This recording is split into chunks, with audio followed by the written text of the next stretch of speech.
In today's video, I'm going to teach you how to fix the issue of FaceTime getting stuck on waiting for verification on your iPhone. We've all been there, eager to chat, but FaceTime simply won't budge. Don't worry, I'm going to walk you through some straightforward troubleshooting steps that should get you up and running in no time. First, let's start with the basics. It might seem simple, but checking your internet connection could be the key. Ensure you're connected to a strong Wi-Fi or cellular network. If your current connection is weak or unstable, try switching between Wi-Fi and mobile data. Often, a network switch can resolve connectivity issues that might be hindering FaceTime from verifying. Next up, it's essential to ensure that your iOS is updated to the latest version. Apple frequently releases updates that fix bugs and improve how apps like FaceTime function. To do this, head over to your settings, tap on General, and then select Software Update. If there's an update available, go ahead and install it. This step could resolve any software incompatibility that's causing FaceTime to stall on verification.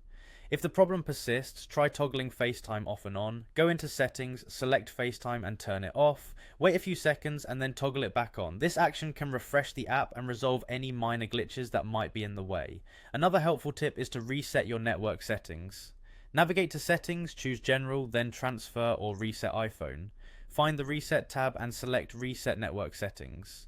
Remember though, this will erase your saved Wi-Fi passwords, so be prepared to re-enter them afterward. This step essentially clears out any network-related issues that could be preventing FaceTime from completing its verification process. Sometimes, simply restarting your device can make all the difference.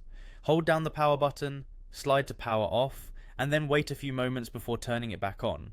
A quick reboot can clear any temporary glitches that might be affecting FaceTime. Finally, if you've tried all these steps and the issue still isn't resolved, it might be time to reach out to the experts. Contact Apple support for further assistance. They can help identify if there's a more complex issue at play that might need professional attention. And there you have it, 6 straightforward steps to help resolve FaceTime's verification snags. I hope this guide has been helpful and you're back to video chatting with friends and family in no time. If you found this video useful, don't forget to like and subscribe for more troubleshooting tips. Thanks for watching.